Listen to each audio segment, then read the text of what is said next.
It's 7 a.m.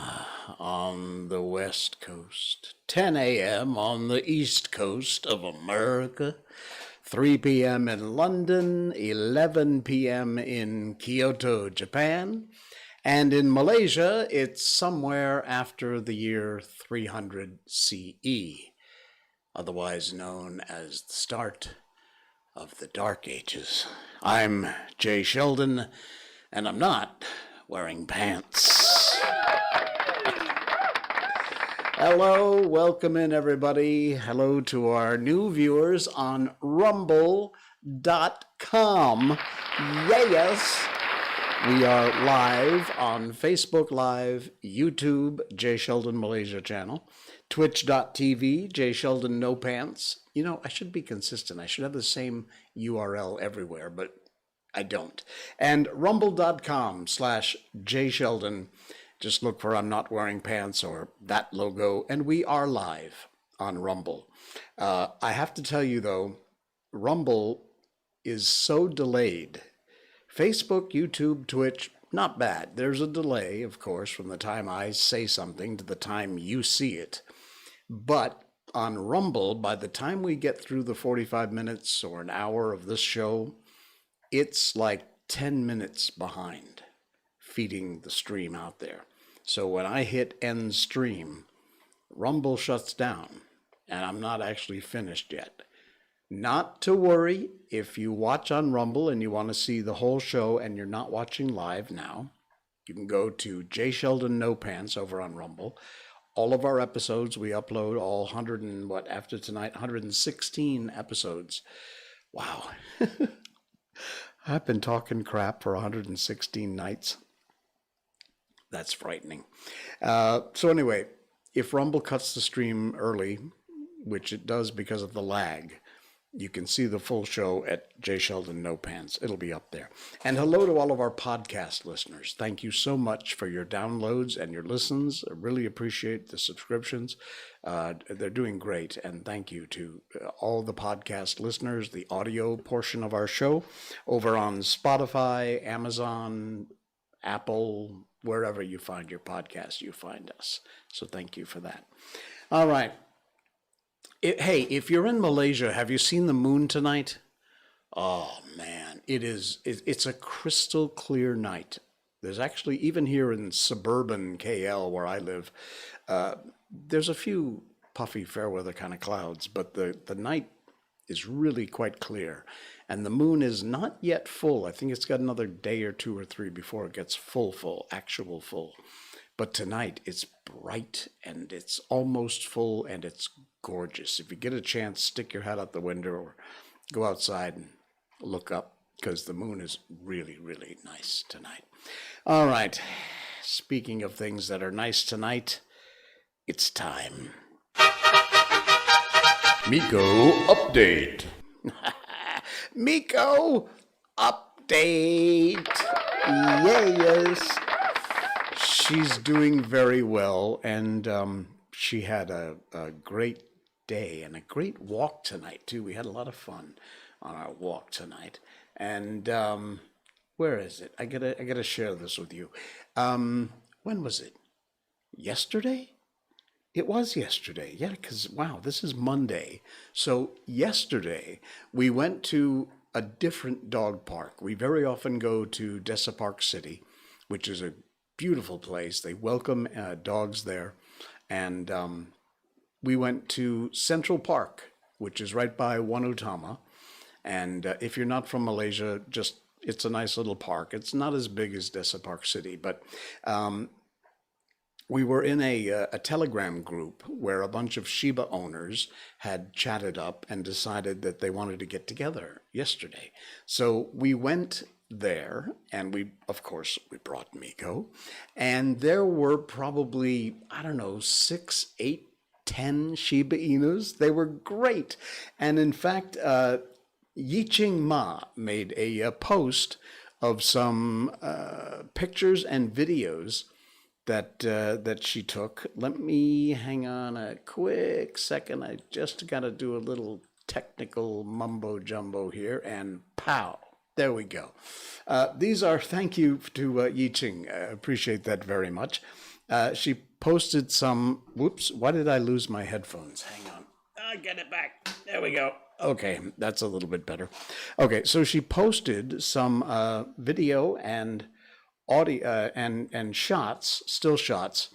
I'm not going to play the music because I'll get a copyright strike. It's actually quite loud in my headphones, so maybe you can hear it. But this is Nico, her dog, and this is Miko, our dog. So Miko's, there you go. Look at this. They're trying to get a little budding romance going here. There's Yi Ching with Miko. And there you go. Gorgeous. And there is Nico. Fantastic. Let me show you some of the still pictures. Here's the loving couple. That's Miko over there on the right side of the shot, and on the left is Nico. You know, I noticed all the male Shiba Inus have this huge tongue. That's not a fault of the lens. Look at Miko's tongue compared to Nico's tongue. It's huge. And there's Yi Ching again with Miko. And we actually, I'll give you a little inside baseball, folks.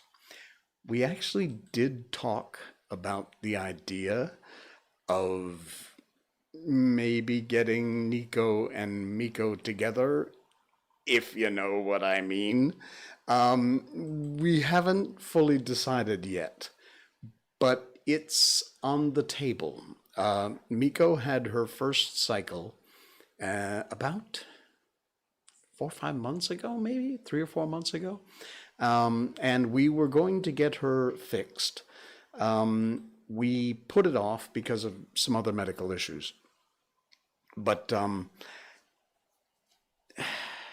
so torn. I don't know.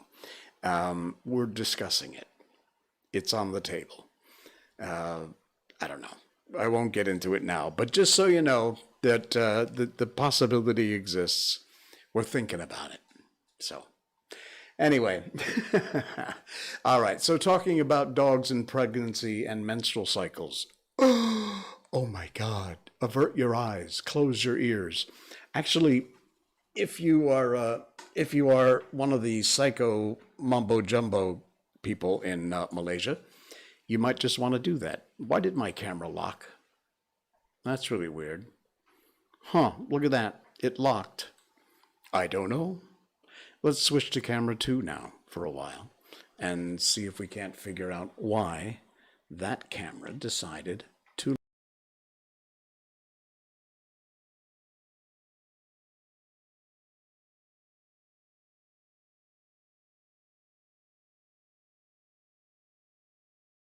On the air. So, okay, now my mic is back, and for some reason the other camera is still locked.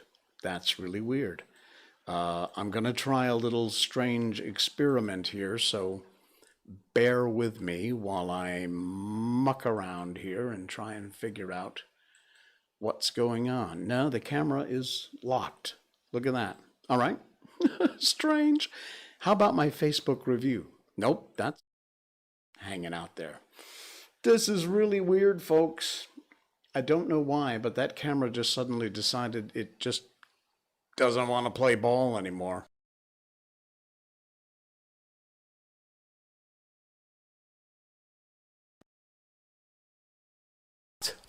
Are you kidding me? Oh man. Okay, I can see I still have audio, so that's working at least. Yeah, I'm going to keep going, and you're just going to have to live with the still images until the cameras decide they want to unlock themselves. This is funny. Oh, and it's a great pose too. That's just a brilliant, brilliant pose I've got going on my live stream. Very nice. Let me looking around here. I'm looking at all my channels, checking this out. Okay, I don't know what's going on, but for some reason it just decided to go away. I'm trying to fix it as we work. I do have some things to talk about tonight, by the way, so don't go too far away. We'll figure it out. Let's see. Cam 2 is still frozen. Yeah, that's very helpful. Thank you very much. Okay, does this work? Nope, that doesn't do anything either. Hey, you get to see a lot of behind the scenes tonight. That's a good thing, right? Yeah. I can't reboot the system or we're terribly screwed. So we're going to do a podcast with still images. How does that sound? Oh my. Unbelievable. I have no idea what happened or why. I'm still trying everything I know to pop back on, and it just isn't happening. Okay, I can monitor my microphone. I can see that it's there. Well, at the moment, we have a podcast with still images. There you go. Oh, man. All right, we're going to try. If it works or not, I can't promise. To get on to the topics that we were going to talk about tonight. And I will. There we go. Okay. How about this one? What happens if I do this? Bear with me, folks. I'm trying my damnedest to get this thing to work again. It just doesn't want to play ball. I don't know why. Okay. All right. Moving on. Let's try and go over here to Facebook review. Again, sorry for the still images. It's the best I can do at the moment. We had a ridiculous, idiotic, it's a controversy that's not a controversy, actually, here in Malaysia in the last few days. Libresse, and I hope I'm saying that right, which is a brand of sanitary pads. I assume it's a worldwide brand, but we also have the brand here in Malaysia. And some goofy moron group, and by the way, this is not a religious thing. This is not a morals thing. This is to get your head out of your ass and try and at least live in the 21st century, at least the beginning maybe of the 21st century instead of the Dark Ages. So this moron writes, to misuse an image of a woman's private part on the advertisement design of your sanitary products is a dishonor to women. What happened was Libresse, I guess, has done a campaign called Love Your V, and it's a brilliant marketing campaign, and they've designed the packaging for the campaign. Sadly, they caved to these goofballs and have basically just withdrawn the campaign and withdrawn the cute little video that went with it, sadly. But it was completely non-offensive. It was very realistic. And to those of you who might be saying, well, you're a man, why would you care or comment? Because you know what, I may, yes, be a man, but I also care very much about my female friends. And, you know, there's a lot of issues with this kind of stuff, particularly here, where, and it's, by the way, also, it's not an East culture, West culture thing. It's just not. Stop with that stupid foolishness, too. People should talk about these things, and people need to be educated about these things. And the more we kind of, you know, clutch at our pearls and go, oh, you can't do that, you can't talk about this, it's an affront to us, you know, well, bull crap. Go.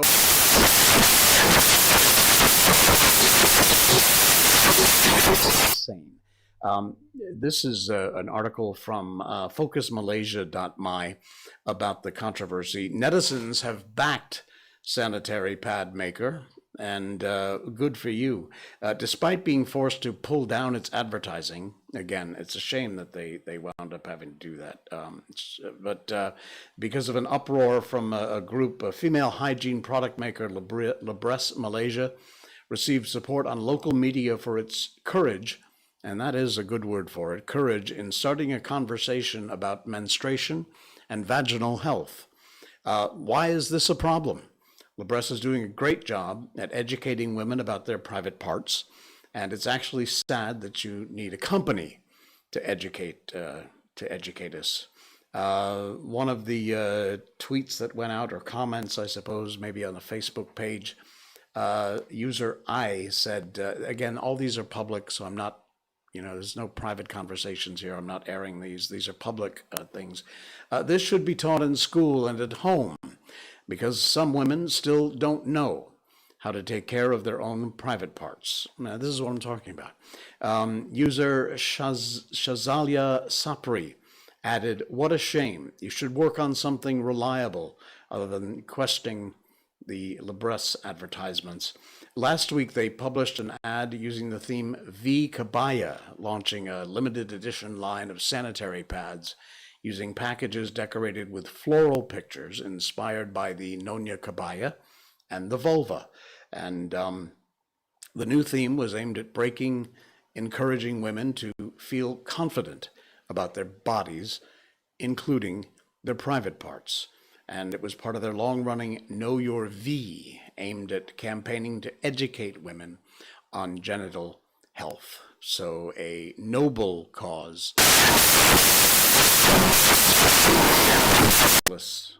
Backwoods.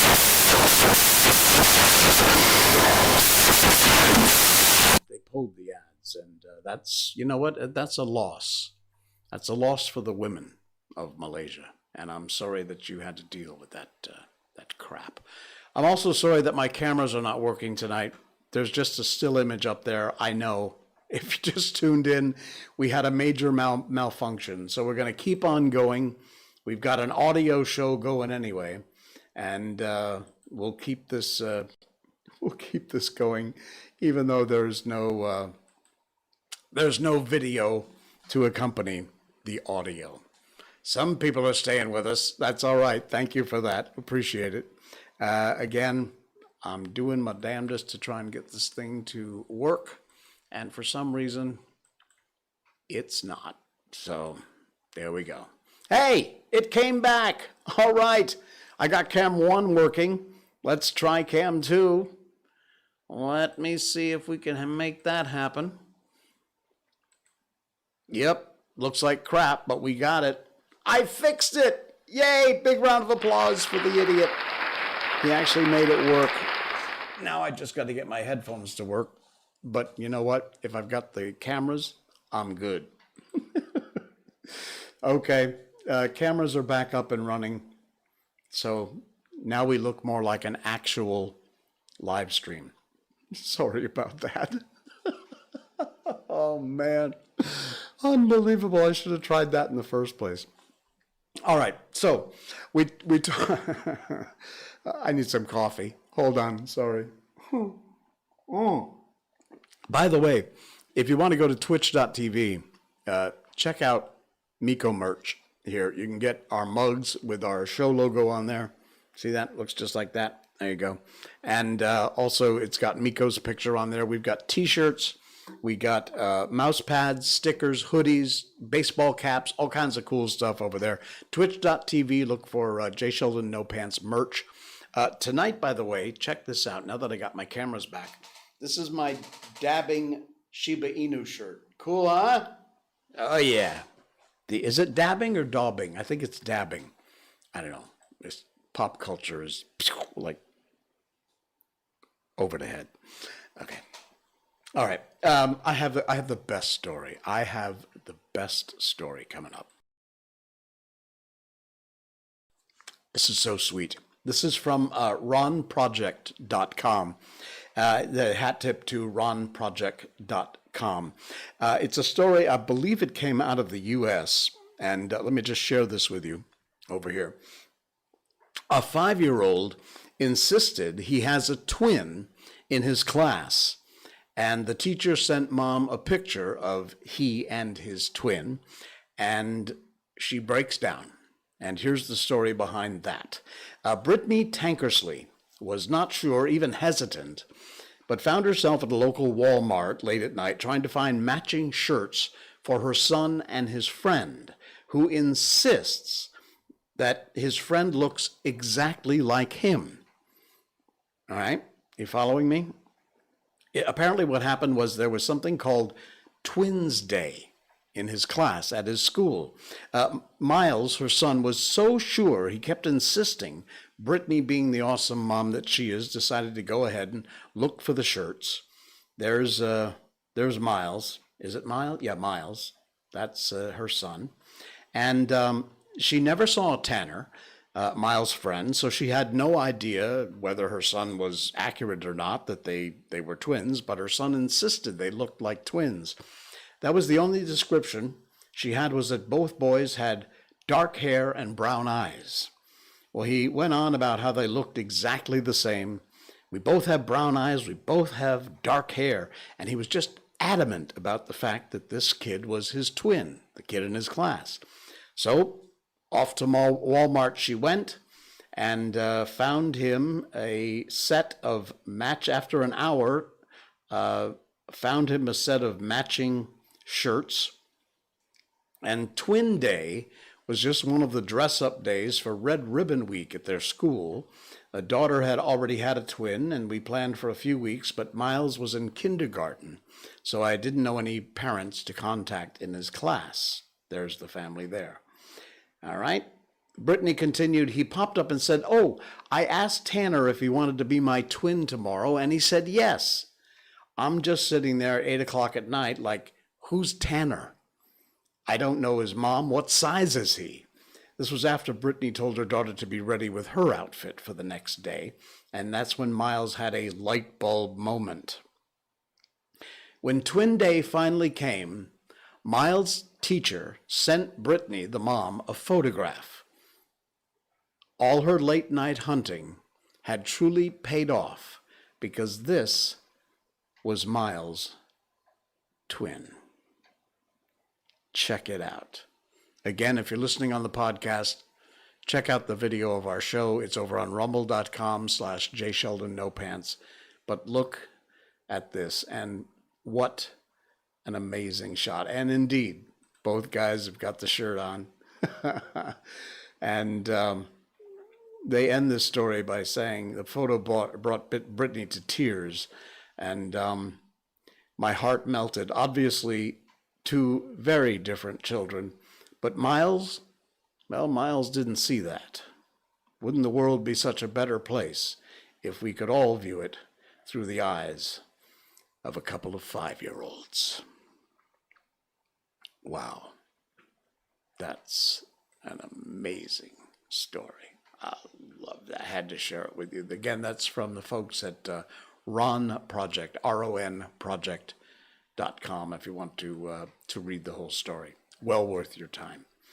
That's incredible. All right, and I found one other incredible story I had to share with you.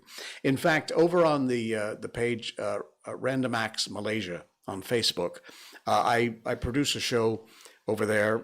It's because of the lockdowns and the pandemic and all, we haven't been able to go out and shoot hardly at all for the last year and a half or more.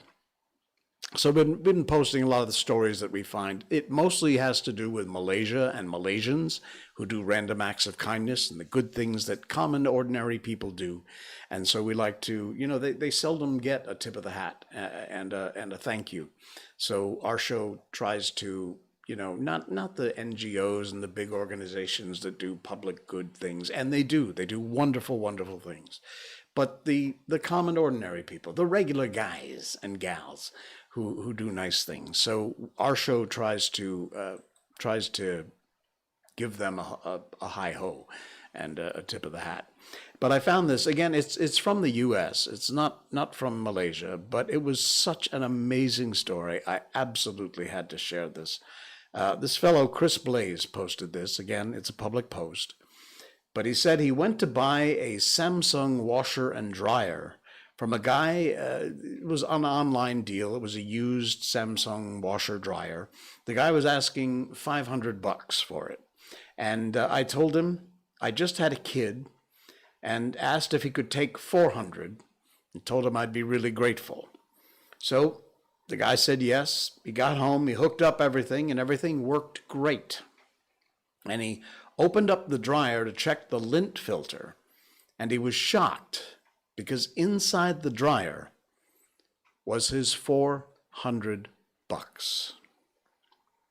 I got a message from the seller of the washer and dryer that said, "Check the dryer, a gift for the new baby." Man, words cannot describe how grateful I am right now, he writes. I feel so blessed that I had to share, and a big shout out to the man, David. Thank you so much. What an incredible story that is. Yeah, that is amazing. Absolutely amazing.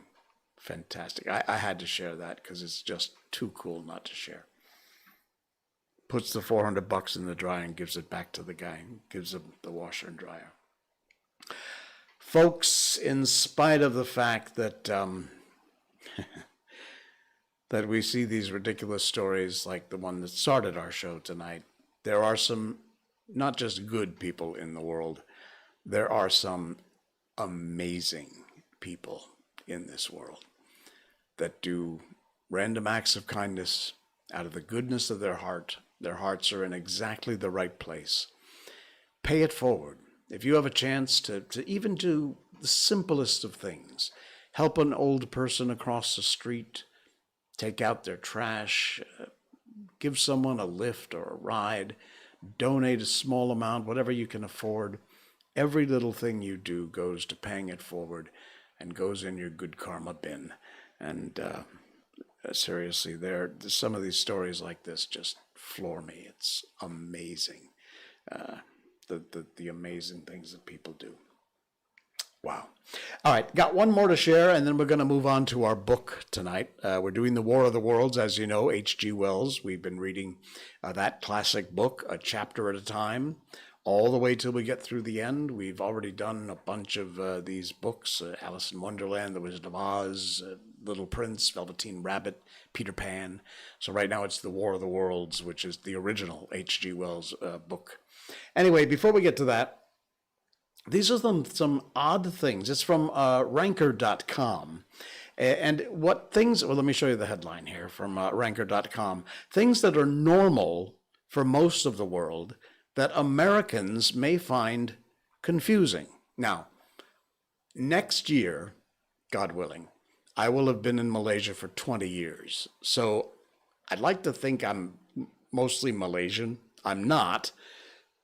But my heart is, and it will always be, because in spite of all of its ridiculous foibles, the people who are all that really matter are what make this country. And in spite of some goofy ones, we've got a lot more really good people here in this country. So never mind the headlines. Look to the streets. Look to the real people. Those are the folks you can tell that have a smile on their face and their heart's in the right place. And those are the people who make us foreigners all feel so welcome and part of the real family that is Malaysia. Having waxed philosophical for a while, let's get back to the funny business. And this is true. These things are so true. The U.S. is a huge country, and many Americans live their entire lives, and never got outside of the U.S. or sometimes even their own home state. It was a case for me for a long time before I moved to the Florida Keys. So most people in the U.S. have this two things. And again, this boy, same thing. They believe whatever comes out of that little 19-inch square idiot box, and God help you if you watch CNN for any of your news, because obviously the term fake news couldn't apply anymore. But beyond just the fake news and the idiot box of where you get your impression of the rest of the world from, when you actually get out of the country and experience it, it's a mind-numbing, rude awakening on a lot of things, even some simple stuff like this. The tax is included in the price. You buy a $20 item and actually you pay $20 at the register. In America, I remember, again, it's been almost 20 years now, but you would always have to go, okay, this is $10, but then there's 7.5% sales tax or whatever it is. I think it was 7.5 when I lived in Connecticut. So you'd have to like do because when you get to the register, they're going to charge you the $10 and then the sales tax on top of it. Medications are sold at a reasonable price. Selling insulin at a normal price. This Reddit user said, re-editor, I should say, I live in Australia and my poodle Elvis gets subsidized insulin for his diabetes. It's crazy my country values my puppy more than America values its tax-paying citizens. Yeah. Now, there's a whole bunch. I'm not going to read them all. I encourage you to go over to ranker.com and check this out. This is one that still freaks me out because my whole life, 50 over some odd years, you buy eggs and you keep them in the refrigerator. Of course you keep them. Who doesn't keep their eggs in the refrigerator? You put your eggs in the refrigerator. No, actually, you don't. Americans do. But here, excuse me, I've never seen the eggs in the refrigerator unless I put them there, and I've stopped doing that. Keeping unwashed eggs at room temperature, even after explaining why it works to my friends, they all think of it as gross and unhygienic. To which the Redditor replied, wait, you guys refrigerate your eggs? And another user responded, yeah, it's legally required for them to be washed. See, now this explains the difference, because in the US, it is a legal requirement for the eggs to be washed, and that takes away this protective barrier, which forces them to be always refrigerated. Americans are like, what the WTF? They can just leave their eggs out? How unsanitary. The problem is that washing the eggs means they can be really gross before washing, leaving the hens in bad condition. In Europe, hens get better conditions because they want the eggs to stay as clean as possible. Here in Malaysia, the eggs are relatively clean. Actually, they're quite clean. I've got a dozen eggs downstairs, and there's no goo on the outside of any of them. But again, they're sitting on top of the refrigerator, not in the refrigerator. Let's see, they want the eggs to stay as clean as possible. So anyway, no, we don't keep our eggs in the refrigerator here in Malaysia, and apparently in a number of other countries too. So how about you? Do you keep your eggs in the refrigerator where you live? I know if you're in America, you're thinking, who doesn't? But welcome to the rest of the world. Yeah, really, it's just the strangest thing. All right, hang on. There we go. Okay, it's time. It's time to move on to our book. We do this, as we mentioned, we do this regularly on our show. At the end of every live stream, we take the last 20 minutes or so and read a chapter in a classic book. As we mentioned before, we've done tons of these books. And if you'd like, you can head over to patreon.com/jsheldon to help support the show.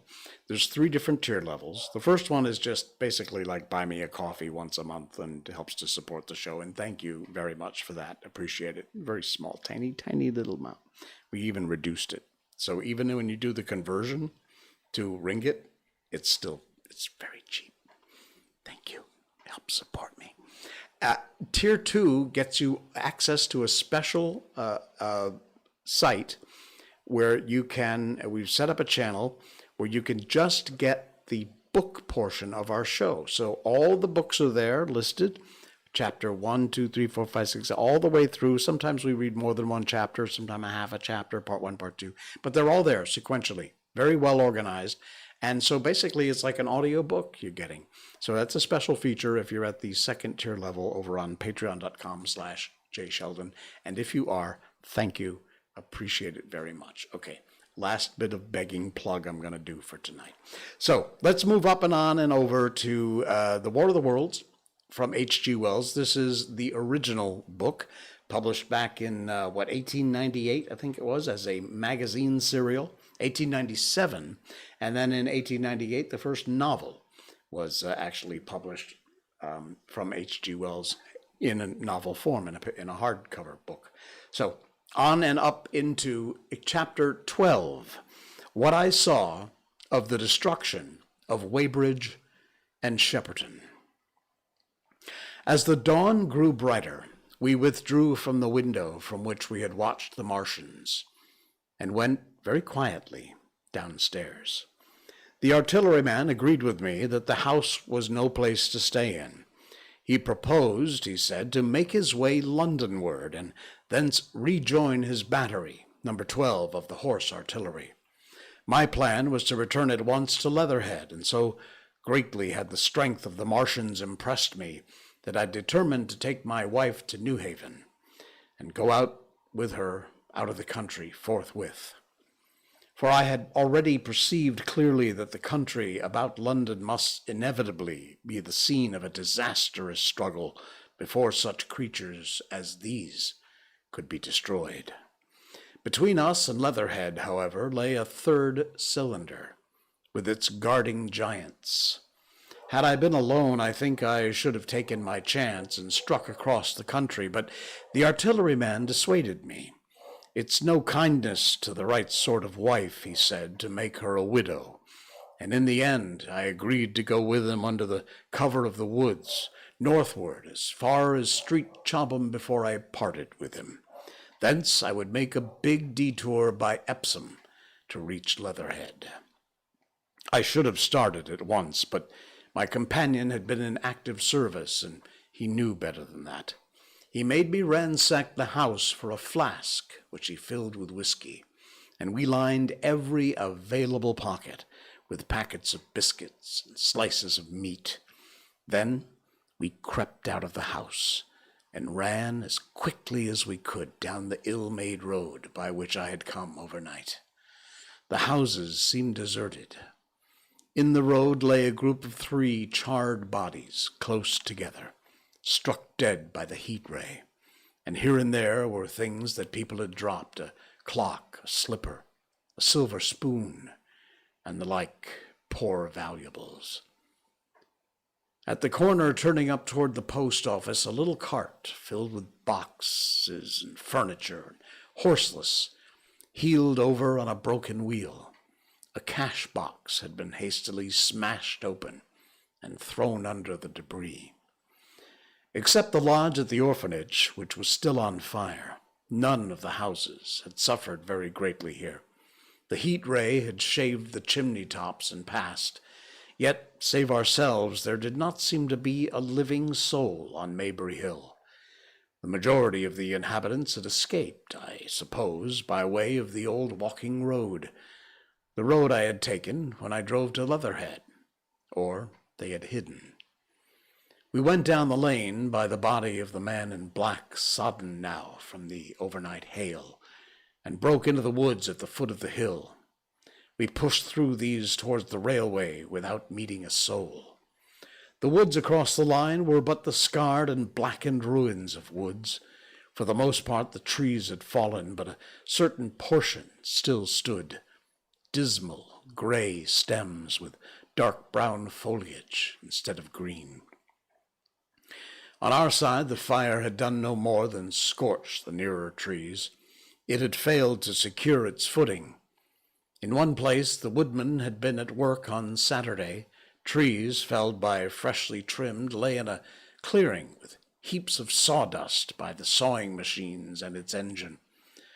Hard by was a contemporary hut, deserted. There was not a breath of wind this morning, and everything was strangely still. Even the birds were hushed. And as we hurried along, I and the artilleryman talked in whispers, and looked now and again over our shoulders, stopped once or twice to listen.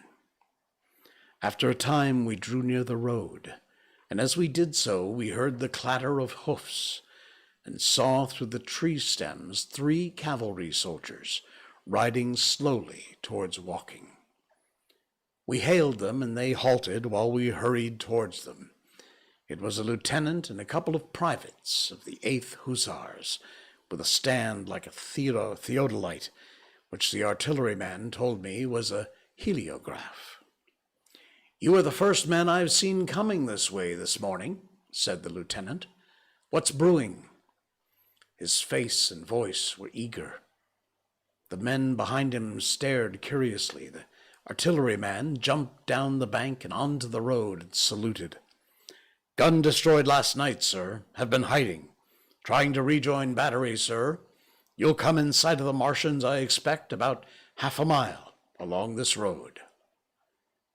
"What the dickens are they like?" asked the lieutenant. "Giants in armor, sir.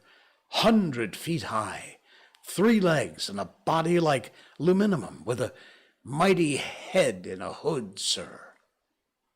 "Get out," said the lieutenant. "What confounded nonsense!" "You'll see, sir. They carry a kind of box, sir, that shoots fire and strikes you dead." "What do you mean, a gun?" "Oh, no, sir," said the artilleryman, and began a vivid account of the heat ray. Halfway through, the lieutenant interrupted him and looked up at me. I was still standing on the bank by the side of the road. "It's perfectly true," I said. "Well," said the lieutenant, "I suppose it's my business to see it too. Look here," to the artilleryman. "We're detailed here, clearing people out of their houses. You'd better go along and report yourself to Brigadier General Marvin. Tell him all you know. He's at Weybridge. You know the way?" "I do," I said, and he turned his horse southward again. "Half a mile, you say?" said he. "At most," I answered, and pointed over the treetops southward. He thanked me and rode on, and we saw them no more. Farther along, we came upon a group of 3 women and 2 children in the road, busy clearing out a laborer's cottage. They'd got a hold of a little hand truck and were piling it up with unclean-looking bundles and shabby furniture. They were all too assiduously engaged to talk to us as we passed. By Byfleet Station, we emerged from the pine trees and found the country calm and peaceful under the morning sunlight. We were far beyond the range of the heat ray there. It had not been for the silent desertion of some of the houses, the stirring movement of packing in others, and the knot of soldiers standing on the bridge over the railway and staring down the line toward Woking, the day would have seemed very much like any other Sunday. Several farm wagons and carts were moving creakily along the road to Addleston, and suddenly, through the gate of a field, we saw, across a stretch of flat meadow, 6 12-pounders standing neatly at equal distances, pointing towards Woking. The gunners stood by the guns waiting, and the ammunition wagons were at a business-like stance. The men stood almost as if under inspection. "That's good," said I. "They will get one fair shot, at any rate." The artilleryman hesitated at the gate. "I shall go on," he said. Farther on, towards Weybridge, just over the bridge, there were a number of men in white fatigue jackets, throwing up a long rampart, and more guns behind. "It's bows and arrows against the lightning anyhow," said the artilleryman. "They haven't seen that fire beam yet." The officers, who were not actively engaged, stood and stared over the treetops southward, and the men digging would stop every now and then to stare in the same direction. Byfleet was a tumult, people packing, scores of hussars, some of them dismounted, some on horseback, were hunting them about. 3 or 4 black government wagons with crosses and white circles, and an old omnibus, among other vehicles, were being loaded in the village street. There were scores of people, most of them sufficiently sabbatical to have assumed their best clothes. The soldiers were having the greatest difficulty in making them realize the gravity of their position. We saw one shriveled old fellow with a huge box and a score or more of flower pots containing orchids, angrily expostulating with the corporal who would leave them behind. I stopped and grabbed his arm. "Do you know what's over there?" I said, pointing at the pine tops that hid the Martians. "Eh?" he said, turning. "I was explaining these valuables." "Death!" I shouted. "Death is coming! Death!" And leaving him to digest that, if he could, I hurried on after the artilleryman. At the corner I looked back.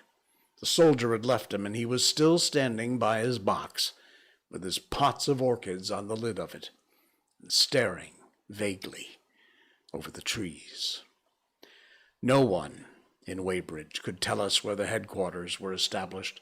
The whole place was in such confusion as I have never seen in any town before. Carts, carriages everywhere, the most astonishing miscellany of conveyances and horseflesh. The respectable inhabitants of the place, men in golf and boating costumes, wives prettily dressed, were packing, riverside loafers energetically helping, children excited and, for the most part, highly delighted at this astonishing variation of their Sunday experiences. In the midst of it all, the worthy vicar was very pluckily holding an early celebration, and his bell was jangling out above the excitement. I and the artilleryman, seated on the step of the drinking fountain, made a very passable meal upon what we had brought with us. Patrols of soldiers, here no longer hussars, but grenadiers in white, were warning people to move now or take refuge in their cellars as soon as the firing began. We saw as we crossed the railroad bridge, and the swarming platform was piled with boxes and packages. The ordinary traffic had been stopped, I believe, in order to allow the passage of troops and guns to Chertsey, and I've heard since that a ravaged struggle occurred for places in the special trains that were put on at an hour later. We remained at Weybridge until midday, and at about that hour we found ourselves at the place where Shepperton Lock, the Wey and Thames join. Part of the time we spent helping two old women to pack a little cart. The Wey has a terrible mouth, and at this point boats are to be hired, and there was a ferry across the river. On the Shepperton side was an inn with a lawn, and beyond that the tower of the Shepperton Church. It had been replaced by a spire, and it rose above the trees. Here we found an excited and noisy crowd of fugitives. As yet the flight had not grown to a panic, but there were already far more people than all the boats going to and fro were able to cross. People came panting along under heavy burdens. One husband and wife were even carrying a small outhouse door between them, with some of their household goods piled thereon. One man told us he meant to try and get away from Shepperton Station. There was a lot of shouting, and one man even jesting. The idea people seemed to have here was that the Martians were simply formidable human beings who might attack and sack the town, to be certainly destroyed in the end. And every now and then people would glance nervously across the way at the meadows towards Chertsey, but everything over there was still. Across the Thames, except just where the boats landed, everything was quiet, in vivid contrast to the Surrey side. The people who landed there from the boats went tramping off down the lane. The big ferry boat had just made a journey. 3 or 4 soldiers stood on the lawn of the inn, staring and jesting at the fugitives without offering to help. The inn was closed, as it was now within prohibited hours. "What's that?" cried a boatman, and "Shut up, you fool," said a man near me to a yelping dog. Then the sound came again, this time from the direction of Chertsey, a muffled thud, the sound of a gun. The fighting was beginning. Almost immediately, unseen batteries across the river to our right, unseen because of the trees, took up the chorus. firing heavily one after the other. A woman screamed. Everyone stood arrested by the sudden stir of the battle, near us, and yet invisible to us. Nothing was to be seen save flat meadows, cows feeding unconcernedly for the most part, and silvery pollard willows motionless in the warm sunlight. "The soldiers will stop 'em," said a woman beside me doubtfully. A haziness rose over the treetops. Then suddenly we saw a rush of smoke far away up the river, a puff of smoke that jerked up into the air and hung, and forthwith, with ground heavied underfoot, and a heavy explosion shook the air, smashing 2 or 3 windows in the houses near, and leaving us astonished. "Here they are," shouted a man in a blue jersey. "Yonder! Do you see them yonder?" Quickly, one after the other, 1, 2, 3, 4 of the armored Martians appeared. Far away over the little trees across the flat meadows that stretched towards Chertsey, and striding hurriedly towards the river. Little cowled figures they seemed at first, going with a rolling motion, as fast as flying birds. Then, advancing obliquely towards us, came a 5th. Their armored bodies glittered in the sun as they swept swiftly forward on the guns, growing rapidly larger as they grew nearer. One on the extreme left, the remotest that is, flourished a huge case high in the air, and the ghostly, terrible heat ray I had already seen on Friday night smote towards Chertsey and struck the town. At the sight of these strange, swift, and terrible creatures, the crowd near the water's edge seemed to be, for a moment, horror-struck. There was no screaming, no shouting, but a silence. Then a hoarse murmur and a movement of feet, a splashing from the water. A man too frightened to drop the palmentio he carried on his shoulder swung round and sent me staggering with a blow from the corner of his burden. A woman thrust at me with her hand and rushed past me. I turned with the rush of people, but I was not too terrified for thought. The terrible heat ray was on my mind. To get under water, that was it. "Get under water," I shouted, unheeded. I faced about again and rushed towards the approaching Martian, rushed right down the gravelly beach and headlong into the water. Others did the same. A boatload of people putting back came leaping out as I rushed past. The stones under my feet were muddy and slippery, and the river was so low that I ran perhaps 20 feet and was scarcely waist deep. Then, as the Martians towered overhead, scarcely a couple of 100 yards away, I flung myself forward under the surface. The splashes of the people in the boats leaping into the river sounded like thunderclaps in my ears. People were landing hastily on both sides of the river. But the Martian machine took no more notice for the moment of the people running this way and that than a man would of the confusion of ants in a nest against which his foot is kicked. When, half suffocated, I raised my head above the water, the Martian hood pointed at the batteries that were still firing across the river, and as it advanced, it swung loose what must have been the generator of the heat ray. In another moment it was on the bank, and in a stride wading halfway across. The knees of its foremost legs bent at the further bank, and in another moment it had raised itself to its full height again, close to the village of Shepperton. Forthwith, with 6 guns, unknown to anyone on the right bank, had been hidden beneath the outskirts of that village, fired simultaneously. The sudden near concussion, the last close upon the first, made my heart jump. The monster was already raising the case, generating the heat ray, as the first shell burst 6 yards above the hood. I gave a cry of astonishment. I saw and thought nothing of the other 4 Martian monsters. My attention was riveted upon the nearer incident.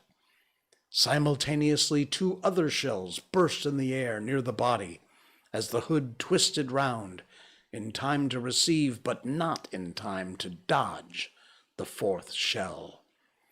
The shell burst clean in the face of the thing.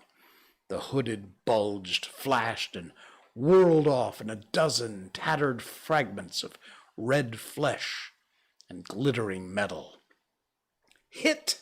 shouted I, with something between a scream and a cheer.